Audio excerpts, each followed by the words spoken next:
ఓడిపోయి మాకు బుద్ధి వస్తే వాటికి ఓట్లేసి ప్రజలకు కూడా వాళ్ళకు స్లోగా జ్ఞానోదయం అవుతూ ఉంది ఏం జరుగుతుంది అనేది. ఇంకా రెండో విషయానికి వస్తే మన జిల్లా రాజకీయాల గురించి నిన్ననే కాలువ శ్రీనివాసులు గారు ప్రకటించున్నారు.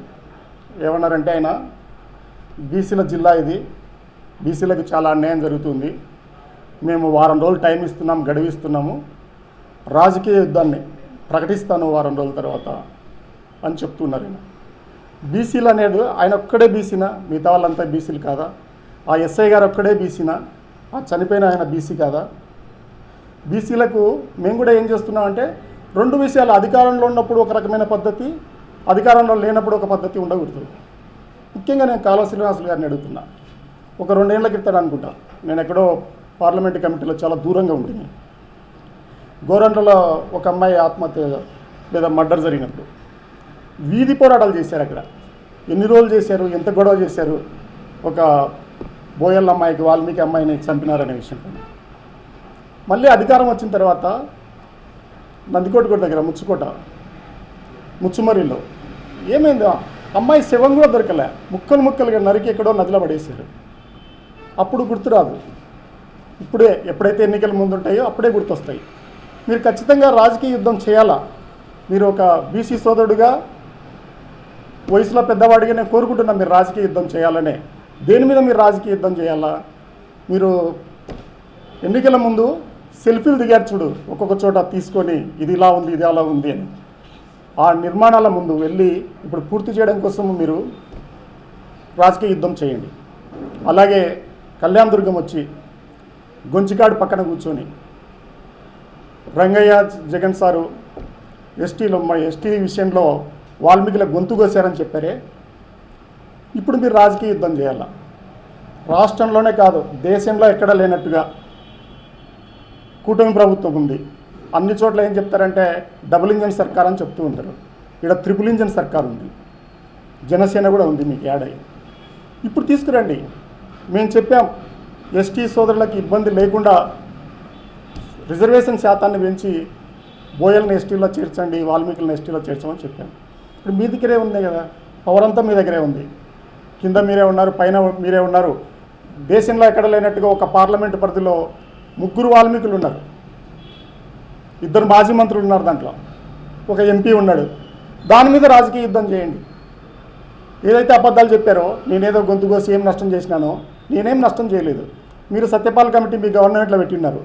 సత్యపాల్ అనేట ఆయన ఎట్లా ఉంటాడో, ఆయన ఎక్కడ తిరిగాడో, ఎప్పుడున్నాడో, ఎక్కడ మీటింగ్లు పెట్టాడో, ఏం రిపోర్ట్ ఇచ్చాడో ఎవరికి తెలియదు.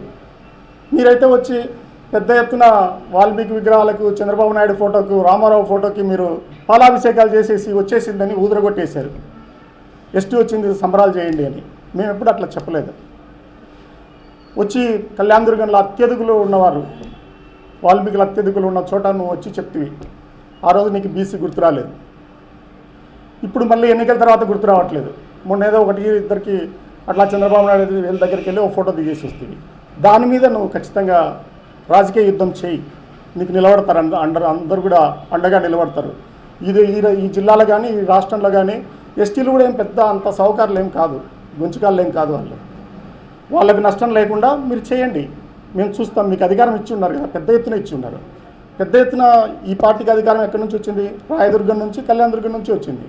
అక్కడ ఎక్కువ మంది ఉన్నారు. మీరు దాని మీద ఖచ్చితంగా మీరు రాజకీయ యుద్ధం చేయాలని చెప్తున్నాను. ఇంకొక విషయం ఏంటంటే బీటీపీ ప్రాజెక్టు మీ దగ్గరే ఉంది. 2018 నుంచి అదే కాంట్రాక్టరే ఉన్నాడు.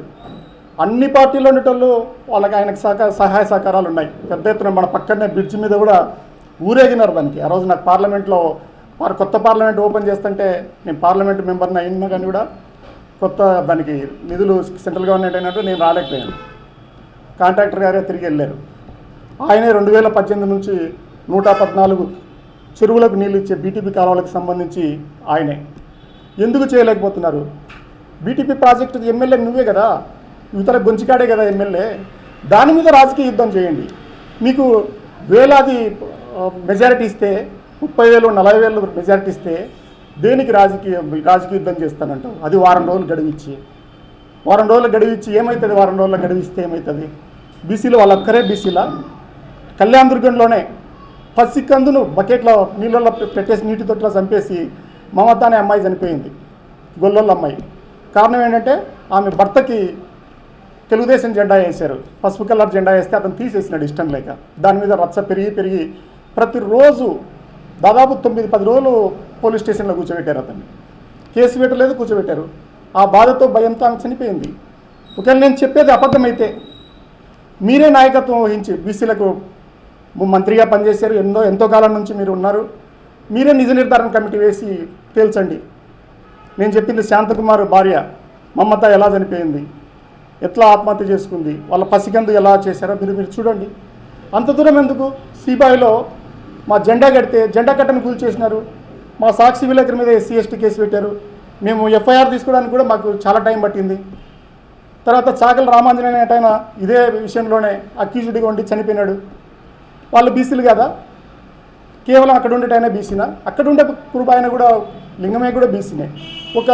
మీరు అదుపు చేసుకోవాలా. ఆయన చెప్పాడే గ్రౌండ్లో పరిగెత్తి పరీక్షలు రాసి ఇంటర్వ్యూ చేసి SI పోస్ట్ తెచ్చుకున్నానని. నేను ఇంకా గర్వంగా చెప్తాను, నువ్వు ఒక్కసారే SI ఏమో, నేను 2 సార్లు SIని.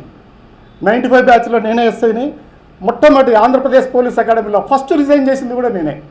కావాలంటే రికార్డ్స్ చెక్ చేసుకో. 95లో నువ్వు ఎక్కడ ఉండింటావో తెలియదు నాకు. 96 బ్యాచ్లో నేను మళ్ళీ సిటీ జోన్కి గోషమహల్ స్టేడియం దగ్గరనే మళ్ళీ పరిగెత్తి మళ్ళీ అయితే రెండోసారి నేను జాయిన్ అవ్వలే. మొదటిసారి జాయిన్ అయినాను, రెండోసారి జాయిన్ అవ్వలే. మొన్న కూడా రాష్ట్ర స్థాయి ఉద్యోగాన్ని వదిలిపెట్టి దీంట్లోకి వచ్చాను. మనం మాట్లాడుకుంటుంటే బాగుంటుంది, కానీ మీరు ఏం చేయాలంటే ఒక SI స్థాయిల గురించి నేను మాట్లాడట్లేదు. ఆయన ముఖ్యమంత్రి స్థాయి వ్యక్తిని మాట్లాడుతున్నాడు, మీరు అదుపు చేయాలా. ఆయన అదుపులో లేడు, మీరు అదుపు చేయాలా. SP గారు ముఖ్యంగా మీరు అదుపు చేయాలా. మీకు ఒక ముఖ్యమంత్రి, మాజీ ముఖ్యమంత్రి స్థాయిని ఆ స్థాయిలో మాట్లాడిన తర్వాత అతనికి ఎవరికి మాట వింటాడు? రేపు CIకి మాట వింటాడా? DSPకి మాట వింటాడా? SPకి మాట వింటాడా? మీరు ఏం ప్రోత్సహిస్తున్నారు? పోలీసులు రౌడీలు లాగా ఉండకూడదు కదా. మీకు జరిగినప్పుడు దాని ఎన్నో ఎవెన్యూస్ ఉంటాయి, దాని ప్రకారం పోవాలా. విషయం ఏంటంటే బీసీలు అనే మాట మాట్లాడుతున్నారు కాబట్టి నేను మాట్లాడుతున్నాను. ఇప్పుడు మా దగ్గర కళ్యాణదుర్గంలో నేను చెప్పిన 2 కాదంటే మీరు చెప్పండి. ఎంత మానసిక వేదన అనుభవించుంటుంది ఆమె గొల్ల మమత అనేట ఆమె, మల్లికార్జునపల్లి, కళ్యాణదుర్గం రూరల్ మండలం. మరి నువ్వేం చేసావు నన్ను మీరు అడగొచ్చు. ఆ వాతావరణం బాగాలేదు. ఎలక్షన్లు అయిపోయినాక దాదాపు 1 నెల 2 నెలల వరకు చాలా ఇబ్బందులు ఉన్నాయి. మేము వెళ్ళి ఇంకా రెచ్చగొట్టినట్టు అవుతుంది. అందుకే సమయం పాటించాం, ఇంకా సర్దుబాటు అవుతామని. కానీ మీరు మాట్లాడిన తర్వాత బీసీ అని మాట్లాడిన తర్వాత ఇది బీసీ జిల్లా, బీసీ నాయకులు, కులాహంకారం అన్న తర్వాత నువ్వు గుర్తుపెట్టుకోవాలా. ఏ గొంచిగాడి పక్కన వచ్చి నువ్వు నిలబడి ఏం మాట్లాడావో నువ్వు గుర్తుపెట్టుకోవాలా. STల గురించి కావచ్చు, BTP కాలువల గురించి కావచ్చు. ఈరోజు అదంతా ఎవరు బాధ్యత ఇస్తారు? మీరు చెప్పారు గ్రామాన వెళ్ళి ఏం చెప్పారు? ఆయన శ్రీమంతుడు, సొంత డబ్బులతో చేస్తాడని చెప్పారు. ఎలక్షన్ల ముందున్న ఇబ్బంది అంతా నాకేం జరిగిందంటే, నేను చెప్తున్నాను, ఆ JCBలకి తెలుగుదేశం జెండాలు పెట్టడము, బోర్లకి తెలుగుదేశం జెండాలు పెట్టడం, పోయి వేస్తామని చెప్పడం. ఆ ఓట్లు పోతాయేమో అని చెప్పేసి మా వాళ్ళంతా టెన్షన్ పడ్డారు. ఇప్పుడు ఎవరు అడ్డుకుంటారు? ఆ రోడ్లు అట్లనే ఉన్నాయి కదా. అదే తెలుగుదేశం జెండాలు పెట్టి ఆ రోడ్లు కంప్లీట్ చేయొచ్చు కదా. మీరు ఎక్కడెక్కడ పెట్టారో అన్ని ఆధారాలు ఉంటాయి. ఎక్కడెక్కడ బోర్లు వేద్దాం అనుకున్నారో అవన్నీ మీరు చేయండి. ఇప్పుడు మిమ్మల్ని వద్దనేది ఎవరు అడ్డుకుంటున్నారు మిమ్మల్ని? 2018 నుంచి మీరే కాంట్రాక్టరు. ఇప్పుడు ఏం జరుగుతుంది? ఇప్పుడు మళ్ళీ కాంట్రాక్టరు ఆ టెండర్ డబ్బులు పెంచుకోవడానికి మీరు లేట్ చేస్తున్నారో ఏమో అని నాకు అనుమానం వస్తుంది. మీరు చెప్పిన మాట ఏంటి? 10 రోజుల్లోపు రైతులకు డబ్బులు ఇస్తామన్నారు. ఈరోజు ఎంతకాలం అయింది? ప్రభుత్వం వచ్చినాక 10 రోజుల్లో డబ్బులు ఇస్తామన్నారు. 3-4 నెలల్లో కాలువలు తవ్వుతామన్నారు. 5-6 నెలల్లో నీళ్లు తెస్తామన్నారు. ఇవన్నీ మీరు చెప్పిన మాటలు రికార్డులో ఉన్నాయి. ఇవన్నీ కూడా ఇప్పుడు కూడా కొంత మొత్తం వేసి ఇచ్చినామని చెప్తున్నారు. నేను అడుగుతుందంటే పేపర్ మీద ఏముందనేది కాదు. తాత్కాలిక బడ్జెట్ అయిపోయింది, పూర్తి స్థాయి బడ్జెట్ అయిపోయింది. ఏప్రిల్ నెల వచ్చింది, ఆర్థిక సంవత్సరం మారింది. ఇది 25-26. ఈ రోజుకి ఏ రైతుకన్నా అకౌంట్లో డబ్బులు పడ్డాయా? దాని మీద రాజకీయ యుద్ధం చేయండి. అన్ని డైవర్ట్ పాలిటిక్స్. దీనికోసమా మీకు ఇట్లాంటి రాజకీయ యుద్ధాలు చేయడం కోసమా నీకు పదవులు ఇచ్చింది? ఏం చేయడం కోసం ఇచ్చినారు నీకు ఇవన్నీ కూడా? ఇది నేను ఆయన అడగదలుచుకున్నాను. మీరు కట్టుబడి ఉండండి, నిజంగా రాజకీయ యుద్ధం చేయండి, బీసీలను సమీకరించండి. ఆ బీసీలే అడుగుతారు. మీరు ఇక్కడికి వచ్చే బదులు ఆ ముచ్చుమరి కూడా పోయిరండి, ఆ కుటుంబాన్ని కూడా చూడండి, గోరంట్లను గుర్తుపెట్టుకోండి. కళ్యాణదుర్గం ఇప్పుడు కూడా ఆ పాపిరెడ్డిపల్లి లింగమైన ఎలా గుర్తుపెట్టుకుంటున్నారో కళ్యాణదుర్గంలో ఉన్న మల్లికార్జునపల్లిని అలాగే గుర్తుపెట్టుకోండి, సీబాయిని అలాగే గుర్తుపెట్టుకోండి. అందరూ బీసీలే కదా. మీ పార్టీలో ఉంటేనే బీసీలు, ఈ పార్టీలో ఉంటే బీసీలు కాదంటే ఎట్లా? మీరు ఎవరి సేవలు తరిస్తున్నారో మీరు చూసుకొని మాట్లాడండి. అప్పుడు బాగుంటుంది. ఎంత తీవ్ర స్థాయిలో అంటే ఒక ఎస్ఐ ఎంత తీవ్ర స్థాయిలో విరుచుకుపడుతున్నాడు, మాజీ మంత్రిగా పనిచేసినాడు, ఈయన ఎంత తీవ్ర స్థాయిలో విరుచుకుపడుతున్నాడు. ఎక్కడ రక్షణ ఉంది? బీసీలంతా మీరంతా బీసీల నాయకులు ఉన్నారు, ప్రభుత్వాలను ఏలుతున్నారు, పార్టీలను ఏలుతున్నారు. ఇక్కడున్న బీసీలకు రక్షణ ఏంటి? నువ్వు స్వతహాగా జర్నలిస్ట్గా పనిచేసినావు, మా సాక్షి విలేకరుల మీదనే ఎస్సీ ఎస్టీ కేసు పెట్టారు. నిజంగా తప్పు చేసింటే పెట్టండి. ఇవన్నీ కూడా నేను అడగాలనుకుంటున్నాను. ఇంకో రెండో విషయం కూడా ఏంటంటే, నాకు మంచి అవకాశం ఇచ్చారు ఎంపీ ల్యాడ్స్ గురించి. ఎంపీ ల్యాడ్స్లో ఏం జరిగింది? ఒక ఊర్లో, అది యాటకల్ విలేజ్లో ఒక గుడికి ఇచ్చాం. మీరే చెప్తున్నారు తలార్ రంగయ్య 15 లక్షలు ఇచ్చినాడు, అమ్మినేని సురేంద్రబాబు 15 లక్షలు ఇచ్చినాడు, అంబికా లక్ష్మీనారాయణ కూడా ఎంతో ఇచ్చినాడని చెప్తున్నారు. మీరే ఒక పెద్ద బిల్డింగ్ చూపిస్తున్నారు. ఆడ ఖర్చు అయిందంతా, డ్రా అయిందంతా 8 లక్షలని మీరే చెప్తున్నారు. నేను ఎక్కడే అవినీతిని ప్రోత్సహించదలుచుకోలేదు. అది ఒక కులానికి సంబంధించిన, ఒక గుడికట్టుకు సంబంధించిన విషయము. కొన్ని మంచినీళ్ళు గుడికట్టుకు సంబంధించిన విషయం మీరు అక్కడ కూర్చొని మాట్లాడుకుంటే పోతుంది కదా. ఏవి చందాలతో చేసినారు, ఏవి అమ్మినేని సురేంద్రబాబు డబ్బులతో చేసినారు, ఏవి ఎంపీ ల్యాబ్తో చేసినారు అనేది నిర్ణయించండి. మీరు అన్నారు ఏమని, ఖచ్చితంగా ఎంక్వైరీ వేస్తామని. ఎంక్వైరీ దాని మీద ఎందుకు వేయాలా? కళ్యాణదుర్గం నియోజకవర్గం మొత్తం మీద వేయండి, అప్పుడు తెలుస్తుంది. కళ్యాణదుర్గం నియోజకవర్గం మొత్తం మీదనే ఎందుకు వేయాలా? నేను ఎంపీ అయిన నాటి నుంచి ఎక్కడ స్టార్ట్ చేసినా నాకు గుర్తుండి, బెలుగుప్ప మండలంలో సిర్పి చెరువుకు మొట్టమొదటిసారి డబ్బులు ఇచ్చాను. నాకు ఇవాళకి కూడా గుర్తుంది. ఒక 18 లక్షలు కొదవబడి చెరువులకు నీళ్లు రావట్లేదు అంటే అక్కడికక్కడ ఇవ్వగలిగినాను. ఎంపీ ల్యాడ్స్లో ఉండే బ్యూటీ ఏమిటంటే, ఎప్పుడైనా అక్కడికక్కడ డబ్బులు ఎంపీ గారు అనుకుంటే ఇవ్వడానికి వీలు ఉంటుంది. డబ్బులు ఇవ్వలేడు, చెక్కులు ఇవ్వలేడు, ఒక పేపర్ ఇవ్వగలడు, సంతకం పెట్టి ప్రపోజ్ చేయగలడు, అంతే. మిగతావన్నీ వాళ్ళే చూసుకుంటారు. మీరు పార్లమెంటు నియోజకవర్గం అంతా కనుక చేస్తే నాకు కూడా కొన్నే గుర్తున్నాయి, చాలా బాగుంటుంది. ఎంక్వైరీ చేయడంతో పాటు ప్రజలకు ఏం ఉపయోగపడింది అనేది కూడా ఒక ఇంపాక్ట్ స్టడీ కూడా దాని మీద పెట్టమని నేను కలెక్టర్ గారిని రిక్వెస్ట్ చేస్తున్నాను. ఎందుకంటే ప్రజలకు ఎంత ఉపయోగపడిందో కూడా తెలియాలి ఎంపీ ల్యాడ్స్ అనేది. ఇప్పుడు తరిమిల బ్రిడ్జి తీసుకోండి, దాదాపు 3,76,00,000 పెట్టి చేశాం పెన్నా నది మీద. ఇంత పెద్ద నాయకులు ఉండిన్నారు, దాన్ని పట్టించుకుంది ఎవరు? పెన్నా మీద వరదలు వచ్చినాయి. ఇప్పుడు మీరు ఈరోజు పోయి చూడండి, ఈ నుంచి పోతే హాస్పిటల్లో చూడండి, ఆక్సిజన్ ప్లాంట్స్కి డబ్బులు ఇచ్చి ఉన్నాను. అటు పోతే ఎస్పీ గారి ఆఫీస్లో కూడా కమాండ్ కంట్రోల్ రూమ్కి 75 లక్షలు కేటాయించి ఉన్నాను. మీరు ఈరోజు కలెక్టరేట్లు మెట్లెక్కుతూ పోండి, ఎంపీ ల్యాడ్స్ కలెక్టరేటు పునరుద్ధరణ కోసం, రెనోవేషన్ కోసం డబ్బులు ఇచ్చి ఉన్నాను. శ్మశానాల కోసం బాపునర్లకి, ముస్లింలకి, ఇవి ఈవెన్ క్రిస్టియన్స్కి, ఏ కమ్యూనిటీ వాళ్ళు అడిగితే ఆ కమ్యూనిటీలకి నేను ఇచ్చినాను. రజకులకు, నాయ బ్రాహ్మణులకి, బోయలకి, కురుబలకి, భవనాలకు అన్నిటికీ ఇచ్చి ఉన్నాను. మీరు ఒకసారి లెక్క చూసుకోండి. నేనే ఆఫీసర్ని కాబట్టి ఒక అదృష్టం జీవితంలో జగనన్న పుణ్యాన్ని వచ్చింది. ఈ అనంతపురం జనం పుణ్యాన్ని నాకు అవకాశం వచ్చింది. ఎంపీ ల్యాడ్స్ ఫైళ్లను మెయింటైన్ చేసిన స్థాయి నుంచి ఎంపీగా ఇవ్వడానికి వీలున్న స్థాయికి ఎదిగినాను. నేను గొప్పగానే ఫీల్ అవుతున్నాను. అది ఒక అదృష్టం అండి. అదే ఎక్కడైతే ఏ ఆఫీసులో కూర్చొని పనిచేశానో, ఇక్కడ మున్సిపల్ కమిషనర్ కావచ్చు, హ్యాండ్లూమ్స్ అండ్ టెక్స్టైల్స్ కావచ్చు, పీడీడీఆర్జీ కావచ్చు, డోమా కావచ్చు, ఇలా ఎన్నో నేను ఈ జిల్లాలో పనిచేసే అవకాశం వచ్చింది. ఎంపీ ల్యాడ్స్ కూడా చూసిన పరిస్థితి ఉంది.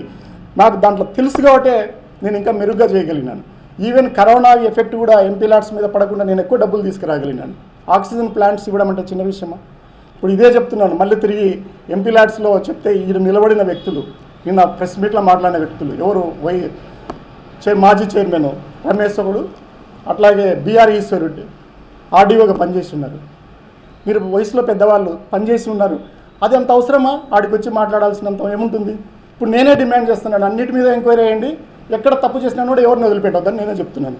కానీ ఒకటైతే నేను చెప్పదలుచుకుంది ఏంటంటే, బీఆర్ ఈశ్వర్కి మీరేమో ఆర్డీఓగా చాలా కాలం పనిచేశారు, అనంతపురంలో ఏమో 25 లక్షలు తీసుకుంటారు, దానికేమో బిల్డింగ్ కడతారు, దాని మీద ఏం రాదా? ఆడ కట్టినప్పుడు ఇక్కడ కమిటీ మెంబర్ మీరే అయినప్పుడు, అక్కడే కమిటీ మెంబర్ మీరే అయినప్పుడు మీరు చూసుకోవచ్చు కదా దేని నుంచి దేంట్లో పోతున్నాయి అనేది. కనీసం 25 లక్షలతో కట్టినప్పుడు టెంకాయ కొట్టమని కూడా పిలవడానికి మీకు లేకపోయా. గవర్నమెంట్ మారింది, ఎవరేమనుకుంటారో, ఎందుకు అనుకుంటారు? దగ్గుబాటి ప్రసాద్కి ఏం పని ఉండదా, అంబికాకి ఏం పని ఉండదా నా గురించి అనుకోవడానికి? నేను డబ్బులు ఇచ్చినాను, ఈరోజు స్టార్ట్ అవుతుంది రండి టెంకాయ కొట్టండి అని చెప్పడానికి కూడా లేకపోయా. తర్వాత అందరూ వచ్చి ఇంటికి వచ్చి నాకు సారీ చెప్పి ఒక సెలవు కప్పి పోతురి. ఇది మీరు చేస్తున్నది. ఇప్పుడు ఇచ్చిన డబ్బులు ఉపయోగించుకున్న వాళ్ళు ఉపయోగించుకుంటారు, ఉపయోగించుకుని ఉంటాయి అక్కడే, ఎక్కడికి ఏం పోవు. అన్నీ కూడా ఎగ్జిక్యూటివ్ ఏజెంట్స్ నేను ఇందాక చెప్పినట్టు వేరు డిపార్ట్మెంట్లు పనిచేస్తుంటాయి. అందువల్ల నేను అనేది ఏమిటంటే, వీళ్ళే కాదు, ఈ బీసీల గురించి మాట్లాడుకునే బాగా సోకాళ్ళు అపర మేధావులు, బాగా చదువుకున్న వాళ్ళు, ఈ గొంచికాడి సేవలో తరించిన వాళ్ళందరూ కూడా, ఇంకా లాయర్ దేవేంద్ర కావచ్చు, డిఎస్పి రామకృష్ణ కావచ్చు, వీళ్ళందరూ కూడా చూసుకోండి ఇప్పుడు ఏం జరుగుతుందనేది. ఊరికే మైక్ పట్టుకొని ఎస్సీల ఐక్యత, బీసీల ఐక్యత, రేపు బాబు జగజీవనాన్ని ఆల్రెడీ చేసినాము, మళ్ళీ రేపు పూలే గారిది చేస్తాము, ఎల్లుండి అంబేద్కర్ చేస్తాం. దేనికోసం ఇవన్నీ? దేనికోసం ఈ చదువులు? ఇంత ఇంత ఇంత ఇంత చదువుకొని వచ్చి ఏం చేయడానికి? ఇప్పుడు వచ్చేసి బీసీలందరినీ సమీకరించి రాజకీయ యుద్ధాలు చేస్తాడంటే ఆయన. రాజకీయపరమైన యుద్ధం దీనికోసం చేయండి. ఎవరు వద్దంటున్నారు?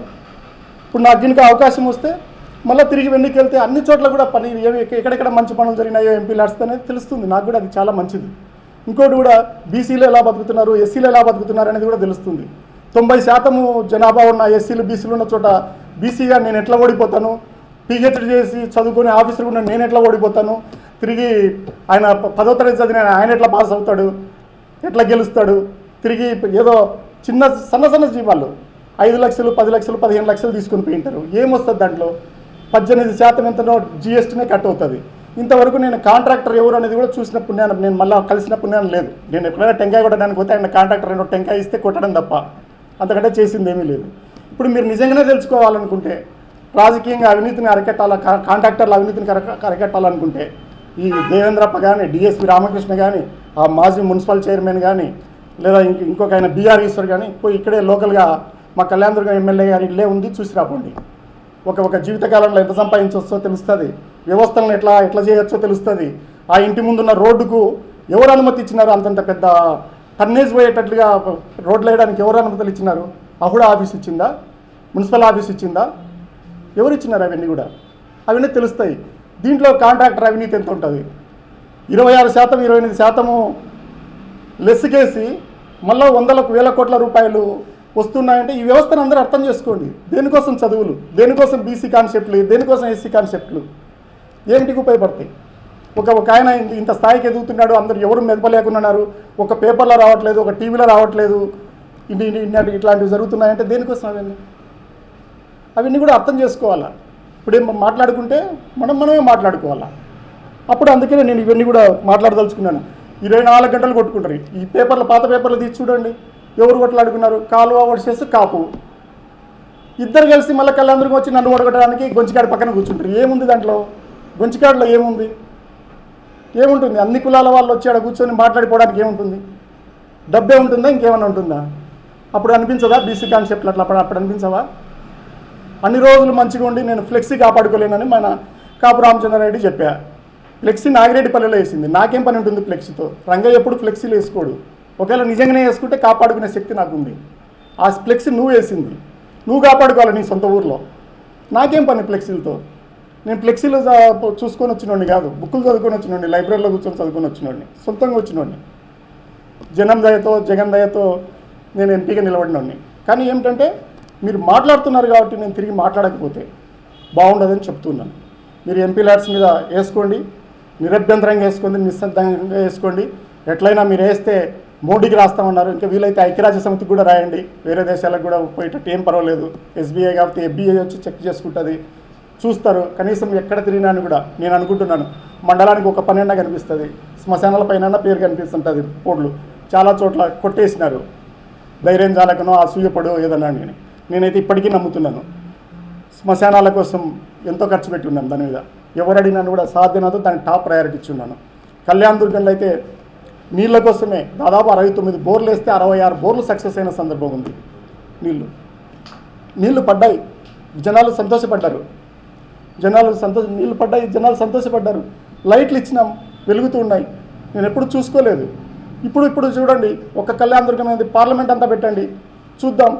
కావాలంటే ఫ్రెష్ టూర్ కండక్ట్ చేయండి, వీలుంటుంది, చూసి వస్తారు ఏం జరుగుతుందనేది. అందువల్ల మీకు అధికారం ఇచ్చింది, అత్యధిక మెజారిటీ ఇచ్చింది ప్రజలకు మేలు చేయడానికి.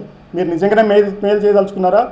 మీరు ఏదైతే ఎన్నికల్లో చెప్పినారో, మీరు సొంతంగా సెల్ఫీలు తిరిగి మమ్మల్ని తప్పుపట్టినారో అవి కంప్లీట్ చేయండి. మీరైతే ఎక్కడైతే రోడ్లు వేస్తామని చెప్పి జేసీబీలు పెట్టి ఎన్నిక తీసుకుపోయినారో ఇప్పుడు తీసుకొచ్చి వేయండి. ఎక్కడైతే బోర్లు వేస్తామని ఎన్నిక తీసుకున్నా ఇప్పుడు వేయండి. ఏదైతే చెరువులు ఉన్నాయో 114 చెరువులు ఉన్నాయో దాని కాలువలు ఇప్పుడు తవ్వండి. మీకు తవ్వడానికే అధికారం ఇచ్చినారు. లేదా ఎస్టీలకు అన్యాయం చేయకుండా బోయల్ని వాల్మీకులను ఎస్టీలో చేర్చండి. ఇవి మీకు రాజకీయ యుద్ధం చేయడానికి మీకున్న వీలున్న పనులు. లేకపోతే వారం రోజులు టైం ఇస్తాము, తొడలు కొడతాం, మీసాలు తీస్తాము, తర్వాత రండి బీసీలంతా ఒక ఏకమైపోయినామాట. సుధాకర్ యాదవ్కి ఏదో జరిగిందంటే మా దగ్గర యాదవులు లేరా? చనిపోయింది కురుబాయన కాదా? మా దగ్గర చాకలాయన చనిపోలేదా? మీరు వెళ్ళి నిజ నిర్ధారణ చేయండి. ఇదేం పద్ధతి? మీరు చదువుకున్నారు, ఎంఏలు పీజీలు చేసినారు, మీరు దాన్ని పాటించండి. రెచ్చగొట్టడం ఎప్పుడు రెచ్చగొడితే ఎలక్షన్ల ముందు ఒక మాట, ఎలక్షన్ల తర్వాత ఒక మాట, మీకు ఎప్పుడు గుర్తొస్తుంది? ఎప్పుడు చేస్తావో చెప్పు. ఎప్పుడు రైతులకు నీళ్ళు ఇస్తారు, ఎప్పుడు డబ్బులు ఇస్తారు రైతులకి, కాలువలు ఎప్పుడు తవ్వుతారు, చెరువులు ఎప్పుడు నింపుతారు, అవి చెప్పండి. లేదా సెల్ఫీలు దిగినటువంటి ఎప్పుడు కంప్లీట్ చేస్తారు, ఎస్సీ ఎస్టీకి సంబంధించి ఎప్పుడు చేస్తారు, ఇవి చెప్పండి. దీనికి వారం రోజులు టైం తీసుకోండి. దీనికి తీసుకోండి టైం, దానికి కాదు టైం తీసుకోవాల్సింది. అందువల్ల ఇంత సుదీర్ఘంగా మాట్లాడడానికి అవకాశం మీరే ఇచ్చినారు. నేను కూడా చెప్పాలంటూ చెప్తాను. అందువల్ల ఊరికే మాట్లాడకండి. ఎట్లా బతుకుతున్నారో చూడండి. జనాలు ఎట్లా బతుకుతున్నారు, పై వాళ్ళు ఎట్లా బతుకుతున్నారు, కింది వాళ్ళు ఎట్లా బతుకుతున్నారు, మనం ఎట్లా బతుకుతున్నామో తెలుసుకొని బతకండి. ఏమొస్తుంది దానివల్ల? నేనైతే తారతమ్యాలు చూపాలనుకోవట్లేదు, కానీ మీరు అవకాశం కల్పించారు. వారం రోజులు ఏంది అది, ఆ భాష ఏమి? వారం రోజులు టైం ఇస్తాను, బీసీలందరినీ సమీకరిస్తాను, రాజకీయ యుద్ధం చేస్తానంటే, నువ్వు రాజకీయ యుద్ధం చేస్తుంటే మేము చూస్తూ ఉంటామా? నువ్వు దీళ్ళ మీద చేయి రాజకీయ యుద్ధం, అప్పుడు మేము కూడా ఒప్పుకుంటాం, సహకరించి వస్తాం. మీకు ఎక్కడైనా ఒక్కడన్నా మీరు మీ అభివృద్ధి చేయడానికి ఒక అగ్గిపుల్లంతా అడ్డమైన ఎవరైనా వేసినారా? దీన్ని దాటిపోవడం కష్టంగా ఉంది, ఈ అగ్గిపుల్ల దాటుతుంది మండుతుందేమో నేను బయటపడి అనడానికి ఎవ్వరు అడ్డుకోవట్లేదు. మీరు ప్రశాంతంగా పనులు చేయొచ్చు. ఏవైతే ఈ జిల్లాకు చెప్పారో హంద్రీ నీవ కావచ్చు, కాలువలు ఎడపు చేయడం కావచ్చు, ఇంకా నీళ్లు పెంచడం కావచ్చు, పరిశ్రమలు తీసుకురావడం కావచ్చు, లేదా సూపర్ 6 డబ్బులు ఇవ్వడం కావచ్చు, మీ ఇష్టం ఇవ్వండి. ఒక్కొక్క మండలంలో 5-6 కోట్ల రూపాయలు ఇచ్చిన సందర్భం ఉంది. ఇంకెవరు ఇవ్వగలరు అంత గొప్ప మహానుభావుడైనా? ఎప్పుడన్నా చెప్పినాడా? నువ్వు అంటున్నావు జగన్ పక్కన ఎట్లా కూర్చున్నావు, గర్వంగా కూర్చుంటున్నాం మేము. ఎందుకంటే జగన్ సార్ ఏమన్నాడు, నాకు ఓటైన వాడు కూడా మీరు పథకాలు ఇవ్వండి, ఇళ్ళకు పంపండి అన్నాడు. చంద్రబాబు నాయుడు ఏం చెప్పాడు, చూసుకోండి ముందు తెలుగుదేశం వాళ్ళకి ఇచ్చి మిగతా వాళ్ళకి చేయండి అని చెప్తున్నాడు. 75 సంవత్సరాల స్వాతంత్రం వచ్చిన తర్వాత అత్యధిక పార్టీ మీదే, ఎక్కువ కాలం ఉన్న పార్టీ మీదే. ఎప్పుడు వచ్చింది? 83లో వచ్చింది, 82 నుంచి 83లో నుంచి వచ్చింది. ఎక్కువ కాలం మీరే ముఖ్యమంత్రులు ఉన్నారు, పరిపాలించింది మీరే, మీరు నేర్పించింది ఇది. దానివల్ల మీరు చూసుకోండి. అభివృద్ధికి మేము ఎప్పుడు తోడ్పడడానికి సిద్ధంగా ఉంటాం. ఇట్లాంటి రెచ్చగొట్టే మాటలు మాట్లాడొద్దండి, దానివల్ల ఏం ఉపయోగం లేదు. అంతేకాకుండా మీరు రెచ్చగొడితే ఊరికి అట్లా ఉంటామని కూడా మీరు అనుకోవద్దు. నేను ఒక్కనే కూర్చొని మాట్లాడుతుండవచ్చు, నా పక్కన ఎవరు లేకపోవచ్చు, కానీ ఆ ధైర్యాన్ని మీరు చూడండి. నేను ఎక్కడైనా తిరగలను, మీరు ఏం చెప్పాలనుకున్నా అది చెప్పగలను. నేను చెప్పిన వాటిలో ఏది తేడా ఉన్నా కానీ కూడా, ఈవెన్ కంబదూరు ఎంపీపీ విషయంలో కూడా వచ్చినప్పటికి కూడా, కంబదూరు ఎంపీపీ విషయంలో ఒక్కటి చెప్పమను, తెలుగుదేశం వాళ్ళు డబ్బులు ఇవ్వలేదని కానీ, ప్రయత్నం చేయలేదు కానీ, మా వంటారెడ్డిపల్లి మా ఎంపీటీ సోముని బండి మీద పడి ఎత్తుకుపోలేదని కానీ, లేదా దాంట్లో కూర్చున్నప్పుడు జరుగుతుంటే రెజల్యూషన్ బుక్ చించలేదని కానీ, ఆఫీసర్కి స్ట్రోక్ వచ్చిందని చెప్పకపోవడం కానీ, కరెంటు పోకపోవడం కానీ, ఏది చేయలేదో చెప్పండి, ఎన్ని ప్రయత్నాలు చేయలేదో చెప్పండి. నేనేదో ఒక ప్రెస్లో ఒక జిల్లా సమావేశంలో మా ఎంపీటీసీల త్యాగాన్ని గుర్తు చేసుకోవాల్సింది కాబట్టి, పార్టీకి ఉన్న వాళ్ళ నిబద్ధత, నేను డబ్బులు ఇచ్చింది ఏమీ లేదు, అవతల వాళ్ళు డబ్బులు ఇస్తే వాళ్ళ ఇళ్ళలో డబ్బులు ఉన్నాయి, వాళ్ళకి తిరస్కరించినారు. వాళ్ళు ఎంతో పేదరికాన్ని అనుభవించి కూడా తిరస్కరిస్తూ పార్టీలో నిలబడిన పద్ధతి నేను చెప్తే, అక్కడ కంబదూరులో కూడా కళ్యాణదుర్గంలో కూడా తయారై నన్ను విమర్శించడానికి వస్తారు. మీరు మళ్ళీ చెక్ చేసుకోండి, ఏముండదు ఇక్కడ. ఇది కూడా బట్టలు కూడా తీయడం అనేది కూడా నాకున్న, ఇంకా నేను శబ్దాకర రత్నాకర అని చదవలేదు, చూడలేదు దాని పదం ఏంటి. నాకున్నది ఏంటంటే బట్టలు తీయడం అంటే నాకున్న పరిజ్ఞానంలో ఏదైనా సరే రహస్యం ఉన్నది ఉన్నట్టు, మంచి చెడు నీవి రెండు ఇప్పి చూపిస్తాను, చెప్తాను అనే అర్థంతోనే వస్తుంది, కానీ వేరే అర్థం నేను అనుకోవట్లేదు. ఇప్పటికైతే నేను అదే అనుకుంటున్నాను. ఇంకేమన్నా భాషా పరిజ్ఞానము, ఈ కాలువ శ్రీనివాసులు గారు జర్నలిజం చేసి వచ్చినారు కాబట్టి ఆయన వేరేదన్నా ఉంటే నేను పోయి తెలుసుకుంటాను. ఇంకా వేరేదన్నంటే ఎందుకు జనాలను రెచ్చగొడతారు? బాధిత కుటుంబం పరామర్శించడానికి వచ్చారు. ఆ చంపిన వాళ్ళు ఎవరు? మీకు అందరికీ తెలిసిన వాళ్ళే. ఎందుకు చంపాలి మనుషుల్ని? చంపడం ఒకరైతే మానసిక వేదన. ఒక పసికందుని బకెట్ల నీళ్ళ తొట్టిలో వేసిపోతే అక్కడ నేను సమన్వయకర్తను వణికిపోయాను నిజంగా కూడా. కానీ మరి నేను ఎందుకు చేయలేదంటే, తాడిపత్రిలో చూశాం కదా, 600-700 కుటుంబాలు బయటికి వెళ్ళిపోయినాయి. మేము ఎక్కడ రెచ్చగొట్టకూడదు. ఇప్పుడైతే అందరికీ కొంత కూల్ మైండ్తో, తండా దిమాగ్తో అర్థమవుతుందని నెమ్మదిగా చెప్తున్నాను. మీరు చూద్దాం, మీరు బీసీలను ఎంత రక్షిస్తారు, ఎంత మేలు చేస్తారు, ఎస్సీలకు ఎంత మేలు చేస్తారు, ఎస్టీని రకంగా తీసుకొస్తారు, బీటీపీ కాలువలకి మీరు మళ్ళీ పెంచుకోకుండా తెస్తారా, పెంచి తెస్తారా, మీ సొంత డబ్బులు తెచ్చి పెడతారా? మీరు చూడండి, ఏం పని ఉంటుంది, ఏం సంబంధం ఏమి? గొంచికాడి పక్కన కూర్చొని అంత పెద్ద ఎత్తున గెలిపించడం కోసం మాట్లాడాల్సిన అవసరం ఏముంది? మీరు చూడండి, మీకు అత్యధికంగా మెజారిటీ ఆ 2 నియోజకవర్గాల్లో ఇచ్చారు కాబట్టి, అక్కడ అత్యధికులు వీళ్ళే ఉన్నారు కాబట్టి నేను మళ్ళీ ఒకసారి చెప్తున్నాను, రెచ్చగొట్టే పనులు మానుకోండి, ఇవేం చేయొద్దు. ఇప్పుడు మీకు అదనంగా వచ్చేది కూడా ఏం లేదు.